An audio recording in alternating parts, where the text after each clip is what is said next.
NIKKOISM Book 3. The Narrow Path. In this third installment of the NIKKOISM series, I shall be partially recreating and reimagining the lost chapters of the first draft of the first book. Chapters that were deleted when my mum wiped her laptop of all files with the intention of gifting me said laptop. But alas, she didn't gift it to me in the end, because reasons. So yeah, this chapter is about the fact that, when I first proposed the theory of narrativium to my father Michael Jacques, he tried to be smart and broke the name into its compound root syllable form and came up with the response. But who wants to be narrow anyway? Now what I figured out to reply to him later, but couldn't find the words at the time was, who wants to be wide? Who wants to have a wide arsehole or fuck a wide pussy? That stupid nigger father of mine was just looking for fault in perfection, and now his butt is so wide that he has developed prostate cancer. Yes, his butt is so wide that it's got a whole tumor inside of it. Anyways, narrativium is the narrow path, and what? Narrativium is the narrow path because much like its predecessor, Christianity, it promotes free will, choice, and encourages us to walk this walk of life however we choose, but warns us that if we stray from the path most traveled and carved out in the mud by the travelers that walked before us, and try to create our own path, we will fall victim to peril. This is where most blue pillars struggle with the concept of narrativium. Like Neo, when he flipped out and puked up his oatmeal on his first night in the real world in the Matrix. They do not want to accept that life is just a story, and therefore destiny and fate are real, and that, without proper understanding of Nikkoism, their lives are predetermined by and already mapped out for them. It is only in the knowing and acceptance that your life has been written out for you that you can begin to rewrite it. Because it is only in knowing where the narrow path leads and where it ends that one can create shortcuts without getting lost and never reaching your destination. So anywho, I was explaining the concept of tropes, as they are known in America, or conventions, as I was taught to call them in Brit school, to my brother-in-law, Pete. I told him that tropes are simply clichés, recurring themes, or well-traveled paths that are used to breed familiarity and a sense of comfort from the viewer who recognizes the trope from another piece of art. He replied, "Oh, so you just think everybody is the same." Then I explained to him that I am more interested in applying the techniques to events in a timeline or catalysts in storytelling, as opposed to a way of judging people or building character development in a narrative. This being said, I think Pete found the notion of tropes and clichés to be an attack on his individuality, soul, and free will. Maybe I am wrong, but with that statement, I assumed that my brother-in-law Pete wouldn't like the idea of a narrow path. Again, maybe I'm wrong. Another so-called blue pillar, my ex-best friend Karim Nabok, explained his definition of the concept of karma. He said that if you splash a pedestrian with a puddle whilst you are in your car, when you are walking the street, you will subconsciously put yourself in the position to get splashed by someone else's car, yourself. Of course, his explanation puts the blame on the self instead of accepting that it is simply unavoidable law of the universe and beyond the control of free will. This can be confirmed that, despite Karim's proclamation and all better judgment, he continued to splash people with his car to show off for his girlfriend until he got his driving license banned for a year. What you must understand is this.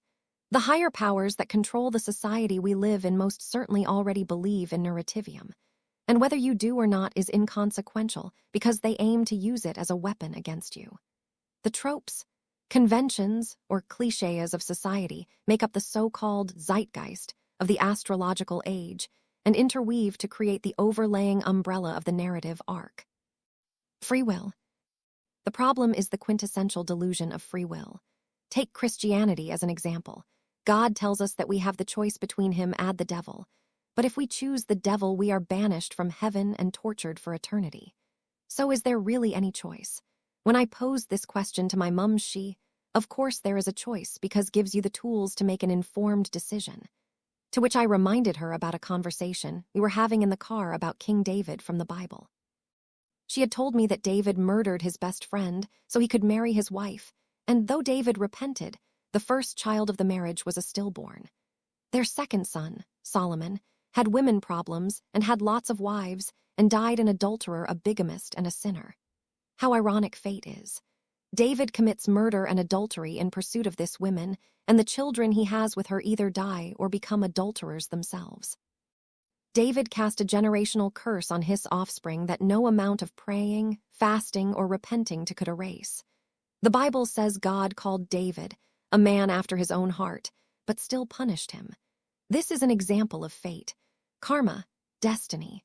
Because if choice and free will was real, David could have just left the best friend's widow and found a new wife, but knew.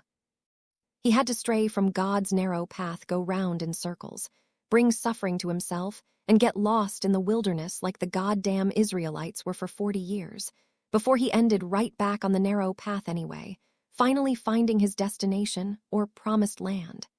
So did David really have a choice in the first place? The answer is no.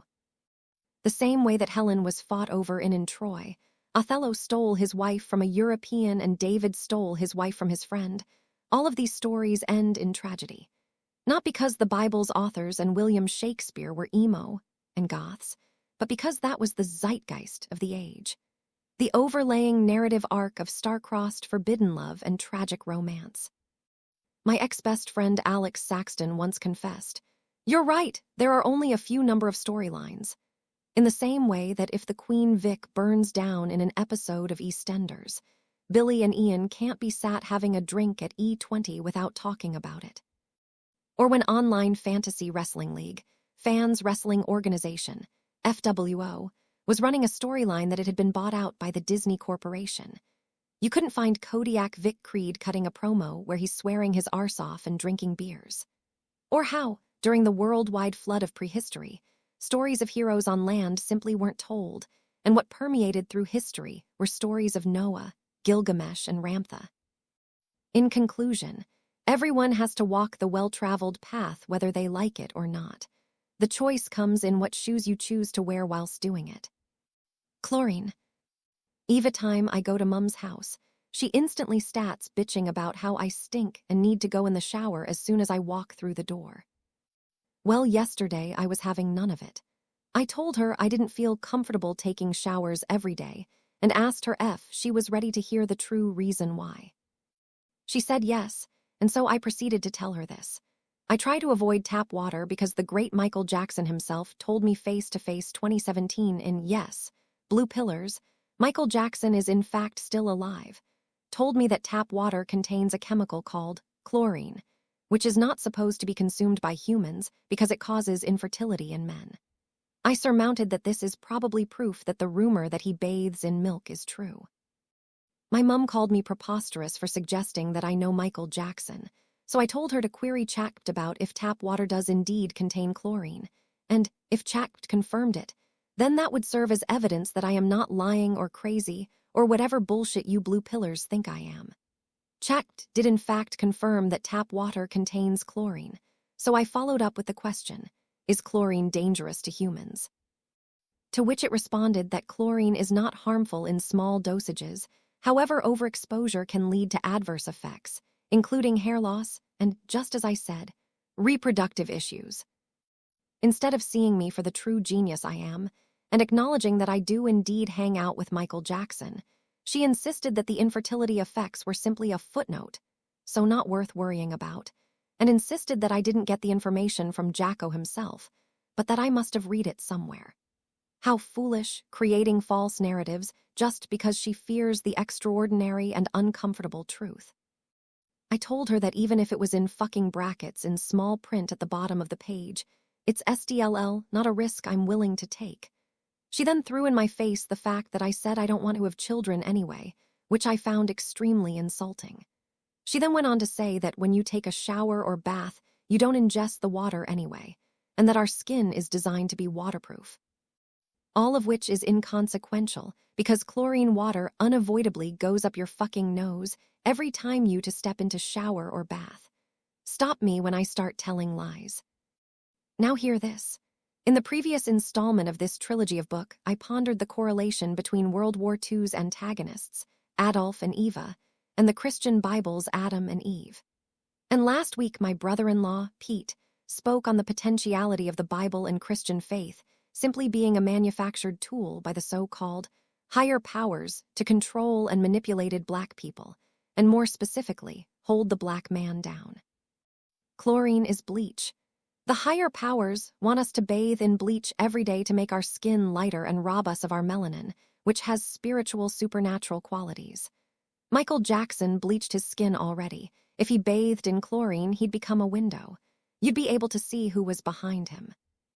I don't refuse to bathe every day because I enjoy being dirty or having people tell me I stink. I don't bathe every day because I'm not a black woman or white person.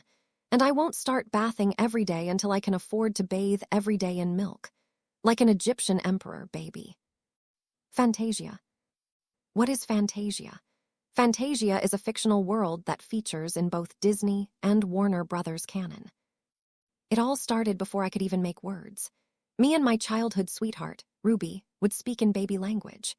My mum and dad were still together and we lived in Rockingham Estate, southeast London, and Ruby lived in the posh square round the corner on the outskirts of London Bridge. Every playdate we had, Ruby insisted we watch a Warner Bros. Film called The Never-Ending Story from beginning to end, all 3 chapters in succession. And every playdate I'd fall asleep somewhere near the end of the first chapter. I'd watch up to the point where the hero of the film, Bastian, meets a character called the childlike Empress in Fantasia, and she tells him that he must give her a new name in order to save the fictional world of Fantasia from apocalypse. Bastian would christen her Moonchild, and I'd instantly fall asleep. One such night, after falling asleep to the Never-Ending Story Part 1, me and Ruby found ourselves sharing a bed for lights out. That's when she told me she was scared of someone coming into the room and hurting her so. Because I loved her, I offered to sleep on the side of the bed closest to door and vowed to protect her if anyone came in. Maybe as some sort of show of gratitude, she then proceeded to pull down her pajama bottoms, pull down her knickers, and show me what she referred to as her noonie. Okay, this is a bit sick, but goddamn it's awesome, 'cause she didn't stop there. She then proceeded to take a Barbie doll and insert said Barbie's leg into her noonie and act like something I'd never seen before. It was at that moment that I ceased being baby Nico and became the Nickmeister. The next morning, Ruby's mum and her stepdad took us to their rooftop swimming pool, and Ruby got naked and started running around. Ruby's stepdad asked me if I wanted to get naked too, and I gave him a strong no.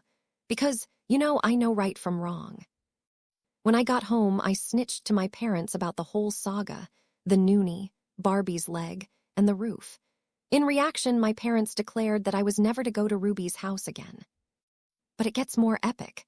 In 1992, a fat New York Jewish rapper named Large Professor released an ensemble song, notably featuring the rapper Nuz, entitled Back to the Grill Again.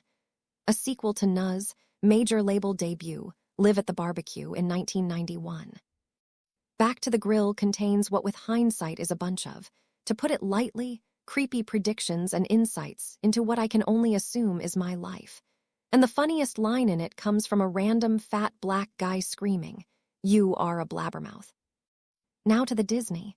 The Disney film Fantasia views like an Eastern philosophy hippie-ish hallucinogenic drug-inspired piece of postmodern art, with a few creepy short stories spliced in between. One such short is The Prince and the Pauper. When I first started explaining neurativium to adults like my therapist and parents, they would ask me, "So what's your story then, Nico?" And I'd reply with, "My story is The Prince and the Pauper." The Prince and the Pauper is an old fairy tale about 2 twins born into princehood, but when the bobbies were delivered, evil men separated the brothers, making one raised as prince of the kingdom and the other raised in poverty to a poor family. One day, by chance, they bump into each other and decide to do the switcheroo, as the prince is bored of his regimented life and the pauper wants to experience being royalty. Then their father, the old king, dies, thrusting the pauper into the position of king of the country.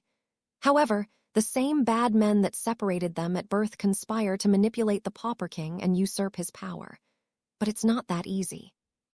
Because the real prince breaks into the palace during the coronation and gets the pauper to confess to their prank and proves he is the true heir to the throne by revealing his royal sovereign ring.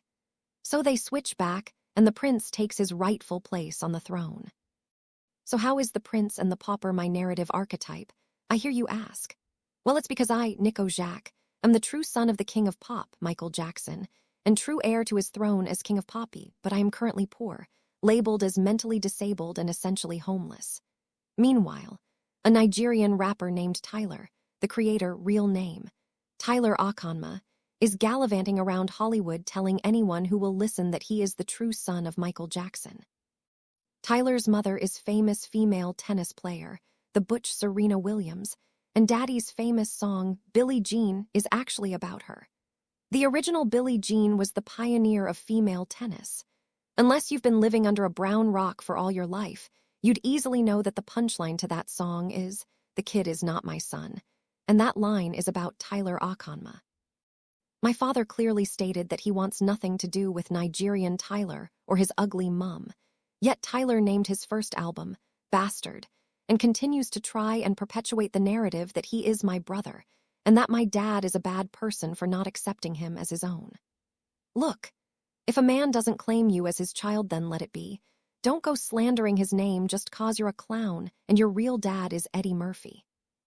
Yet everybody indulges Tyler's fantasy and treats him like royalty and treats me like a tramp, simply because Tyler is humble enough to sell his ass to multiple men every morning he wakes up. And that's why my life is the prince and the pauper. But just like the movie, one day I will break into the palace, interrupt the coronation, and claim my rightful seat on the throne as emperor of the universe. Stop me when I start telling lies.